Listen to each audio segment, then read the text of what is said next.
Assalamualaikum warahmatullahi wabarakatuh. Salam sehat dan bahagia. Kembali lagi di channel Madroi Salih Yusuf. Oke, seperti biasa yang akan saya bahas masih tetap seputaran kesehatan asam lambung, GERD, dan ansiatis psikosomatis. Dan di video kali ini saya mau berbagi pengalaman ya tentang masalah takut mati akibat gangguan anxiety yang selalu menakut-nakuti kita. Oke, sebelum kita lanjut ke pembahasannya, buat teman-teman yang baru gabung ke channel ini, jangan lupa ya untuk di subscribe dulu, karena subscribe itu gratis ya teman-teman, gak berbayar dan tidak merugikan sama sekali untuk teman-teman. Oke, jadi tentang masalah takut mati ya, dari yang pernah saya alami dulu itu kan ketika kita merasa takut mati karena rasa timbul sensasi ya yang selalu kita rasakan gitu. Jadi sebenarnya yang namanya takut mati itu kan semua orang juga pasti ada ya, pasti mempunyai rasa takut mati. Soalnya kalau misalkan orang itu nggak punya rasa takut, nggak punya rasa takut mati ataupun kayak gimana, bahaya juga teman-teman ya. Kalau misalkan orang itu nggak punya rasa takut, itu sangat berbahaya juga untuk dia. Bahayanya kalau misalkan orang yang nggak punya rasa takut, ketika dia ketemu macan ataupun hewan-hewan yang berbahaya ya, karena dia nggak takut mati ya dia samperin, akhirnya kan diterkam kan yang ada kayak gitu teman-teman. Jadi yang namanya takut mati itu sebenarnya wajar lah ya, setiap manusia mempunyai rasa takut, dan rasa takut mati itu pasti ada di setiap diri manusia gitu teman-teman. Hanya saja kalau misalkan orang-orang yang normal, orang-orang yang sehat, nggak punya gangguan anxiety, itu ketakutan dia itu sewajarnya. Jadi kalau misalkan ada timbul rasa takut mati ya, posisi dia itu benar-benar ada di dalam kebahayaan gitu ya, baru itu timbul rasa takut mati. Itu untuk orang yang normal. Tapi kalau untuk orang-orang yang anxiety ya, jadi ketika dia merasakan sensasi entah itu pusing ataupun sesak napas akibat asam lambung ya, karena yang namanya asam lambung itu kan berkaitan ya dengan anxiety. Itu setiap yang mempunyai asam lambung itu pasti didampingi dengan anxiety itu tersebut. Jadi gitu, kalau misalkan orang-orang yang mempunyai anxiety, dia itu jangankan di dalam kondisi yang berbahaya ya, dia merasa ada sensasi sedikit kayak misalkan sesak napas ataupun kepala kelengan, langsung pikirannya kan panik kemana-mana, langsung mikirin hal-hal yang negatif. Aduh, kenapa ini, kok kayak gini ya, kok kepala pusing, kelayangan, aduh jangan-jangan pingsan nih, aduh ntar mati lagi ya. Apalagi kalau misalkan dia ke tempat-tempat yang keramaian kan, biasanya kalau saya dulu ya, jadi begitu pas ada di tempat-tempat yang ramai itu langsung tubuh itu bergetar ya, dada jantung berdebar-debar gitu, jantung, terus mata buram, kepala kelayangan, itu udah pasti timbul rasa takut mati. Itu pasti rasanya, aduh takut pingsan lah, takut inilah, takut itulah ya, itu pasti teman-teman. Jadi sebenarnya harusnya kita cari tahu lah ya, kita pahami tentang masalah takut mati ini. Jadi kenapa sih kita ini takut mati? Apakah kita belum siap untuk mati kah? Atau amal kita belum cukup lah untuk bekal kita mati ya. Jadi kalau misalkan rasa takut mati kita itu karena ya amal kita yang belum ada, ataupun sholat kita masih jarang, ataupun hal-hal yang berkaitan dengan akhirat kita belum cukup gitu ya, ya itu harusnya dari diri kita sendiri lah ya. Kalau misalkan kita hanya sholatnya masih belum benar ya, kita perbaiki ya. Kalau misalkan ya dari ibadah kayak macam zakat ataupun berpuasa kita masih belum benar, kita perbaiki juga itu teman-teman. Apa sih penyebabnya kita sampai takut banget nih sama yang namanya kematian? Padahal yang namanya kematian kan udah jelas ya, udah tercatat di Lauhul Mahfuz, itu kita udah punya catatan masing-masing.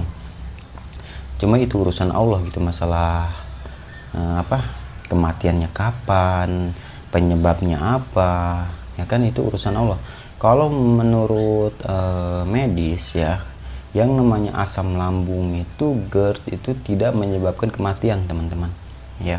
Tapi kalau misalkan Allah udah berkehendak ya, apapun penyebabnya ya bisa aja mati. Cuma kalau menurut dokter, penyakit asam lambung itu tidak menyebabkan kematian teman-teman ya.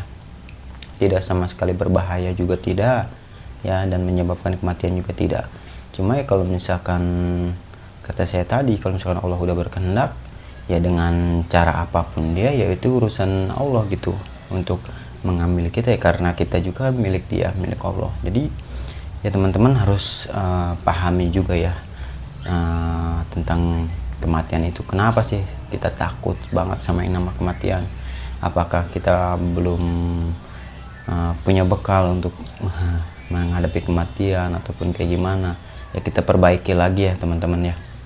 Kita perbaiki juga. Saya juga masih belajar ya untuk lebih baik gitu, walaupun emang sulit ya.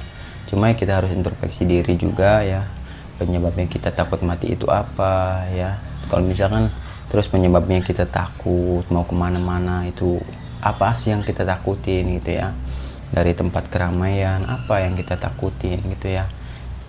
Pokoknya berpikirlah seperti sebelum teman-teman terkena penyakit asam lambung ya. Kalau misalkan teman-teman pengen sehat, coba ubah pola pikirnya, kembalikan pola pikirnya seperti dulu sebelum teman-teman itu terkena penyakit asam lambung, anxiety ya. Soalnya kalau misalkan nggak dilatih, nggak dilawan, itu nggak bakalan bisa sembuh teman-teman. Sampai kapanpun nggak bakalan bisa sembuh ya. Jadi kita juga harus melatihnya, walaupun ya perlahan-lahan lah. Rasa takut itu harus kita harus kita lawan ya. Jadi kalau misalkan, jadi cara melatihnya juga teman-teman, jangan di waktu kita timbul anxiety ya, lagi ngerasain gejala, lagi ngerasain sensasi, itu kan udah pasti pikiran kita panik, kacau banget ya, rasa takut itu berlebihan. Itu sangat sulit untuk mengontrolnya teman-teman, sulit banget untuk mengontrolnya. Jadi cara kita melatihnya itu ketika tidak ada rasa sensasi apapun di dalam tubuh kita, baru kita ubah pola pikir kita ya, kita ubah pola pikir kita. Jadi kalau misalkan teman-teman merasakan sensasi ketika tubuh kita tidak merasakan apa-apa, oh iya ya, kan kemarin juga ngerasain sensasi kayak gini, tapi nggak apa-apa, nggak terjadi apa-apa. Coba berpikirlah di saat teman-teman sedang tidak ada rasa sensasi dalam tubuh teman-teman ya. Coba berpikir untuk memperbaiki diri, memperbaiki pikiran teman-teman ya, sambil menjaga 3P juga itu harus dijaga. Pola makan, pola pikir, pola hidup itu harus dijaga teman-teman ya. Untuk melatihnya itu ya seperti itu, ketika tubuh kita sedang baik-baik saja gitu ya, sedang tidak merasakan sensasi, baru kita latih. Soalnya kalau misalkan lagi anxiety-nya lagi tinggi gitu ya, lagi merasakan sensasi dalam tubuh kita, itu sangat sulit untuk mengubah pola pikir kita menjadi normal gitu, sangat sulit ya. Karena gimana mau berpikir jernih gitu, sedangkan yang kita rasakan di dalam tubuh kita itu sensasi demi sensasi, itu selalu gimana ya, mengganggu gitu, bikin kita nggak nyaman. Gimana mau berpikir jernihnya?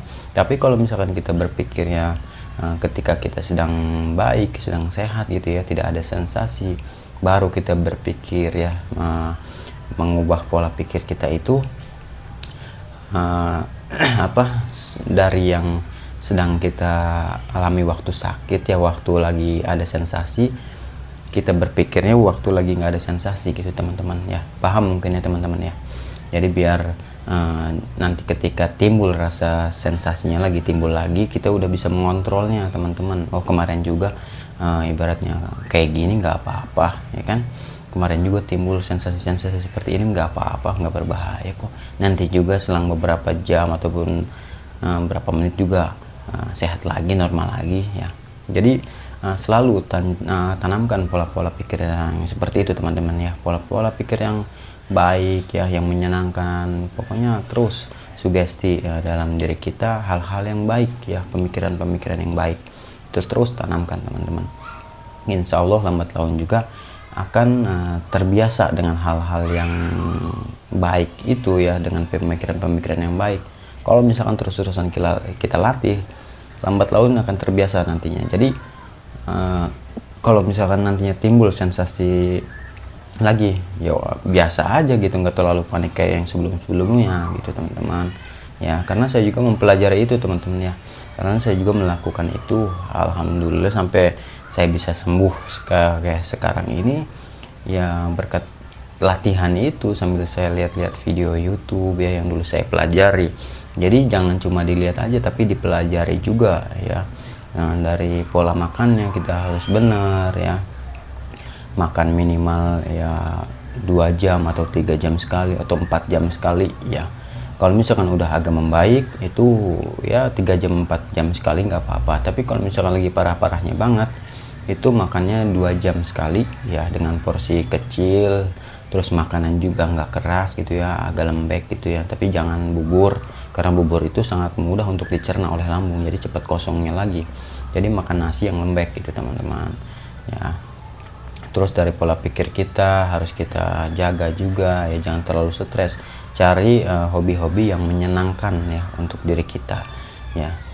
Pokoknya bersosialisasilah, ngobrol gitu ya sama teman-teman sekitar. Jadi kalau misalkan takut nih untuk keluar rumah, ya latih ya, pelan-pelan kita keluar rumah, nggak usah ditakutin, nggak bakalan terjadi apa-apa. Ya di lingkungan sekitar aja yang deket-deket, jangan ke jauh dulu, di daerah-daerah sekitar dulu. Nanti kalau misalkan sudah bisa untuk menghadapi di lingkungan sekitar, baru kita nyari tempat yang agak jauh gitu ya. Itu juga melatih gitu ya, melatih. Terus dari pola hidupnya juga harus diatur ya teman-teman, dari waktu tidurnya, terus olahraganya ya, itu harus benar-benar diatur ya. Jadi kalau misalkan tidur itu jangan kurang dari 8 jam teman-teman. Terus olahraganya ya, walaupun pokoknya sehari itu harus, setiap hari itu harus olahraga ya. Kalau misalkan nggak sempet pagi, siang boleh, kalau nggak sempet siang, sore boleh, kalau nggak sempet sore, malam juga boleh. Yang penting setiap hari itu harus olahraga, minimal sampai keluar keringat gitu teman-teman. Terus kalau pagi hari ya, kalau misalkan ada matahari itu bagus ya untuk berjemur. Jadi berjemur juga teman-teman harus dilakukan, jadi untuk mengeluarkan gas-gas yang ada di dalam tubuh kita yang melalui pori-pori, itu sangat bagus teman-teman ya. Yang namanya berjemur itu sangat bagus. Jadi selain untuk melancarkan peredaran juga ya, melancarkan peredaran darah bagus itu ya, untuk mengeluarkan racun-racun juga bagus itu teman-teman. Jadi gitu teman-teman. Kalau masalah untuk kematian ya, semuanya juga pasti bakal mati teman-teman ya, nggak dewasa, nggak anak kecil, nggak orang tua, pasti bakal mati ya, karena ya udah ada perjanjiannya gitu ya teman-teman. Kalau misalkan kita nggak mati-mati, mau ngapain juga di alam dunia kayak gini terus ya. Ya yang namanya cuma antara siap dan belum siapnya, yaitu kata saya tadi itu ya, apa sih yang membuat kita itu sampai takut banget sama yang namanya kematian? Atau dari ibadah kita kah, atau dari amal kita kah? Udah pasti yang nama amal mah ya.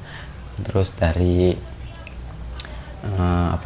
ya, puasa atau apa yang belum kita perbaiki ya kita perbaiki. Kalau misalkan masih merasa belum baik ya kita perbaiki gitu teman-teman. Oke, mungkin cukup sekian dulu ya teman-teman. Semoga bermanfaat dari video-video dari saya. Semoga teman-teman juga cepat sembuh ya, cepat diangkat penyakitnya sama Allah, karena Allah yang memberikan penyakit dan Allah juga yang bisa mengangkatnya. Jadi manusia itu hanya sebatas wasilah lah ya, hanya sebatas wasilah. Dokter ataupun apa itu hanya sebatas wasilah. Yang maha menyembuhkan itu Allah Subhanahu wa Ta'ala. Jadi teman-teman kalau misalkan itu ya sambil berdoa juga ya. Tidak ada kalau misalkan berobat kemana-kemana juga kalau tanpa berdoa mah sombong ya, sombong. Jadi harus berdoa teman-teman ya, harus berdoa, minta kepada Allah untuk kesehatan kita ya. Semoga ya Allah angkat semua penyakit yang ada dalam tubuh kita, kembalikan sehat seperti sedia kala. Amin insyaallah. Terima kasih ya teman-teman, semoga bermanfaat. Wassalamualaikum warahmatullahi wabarakatuh.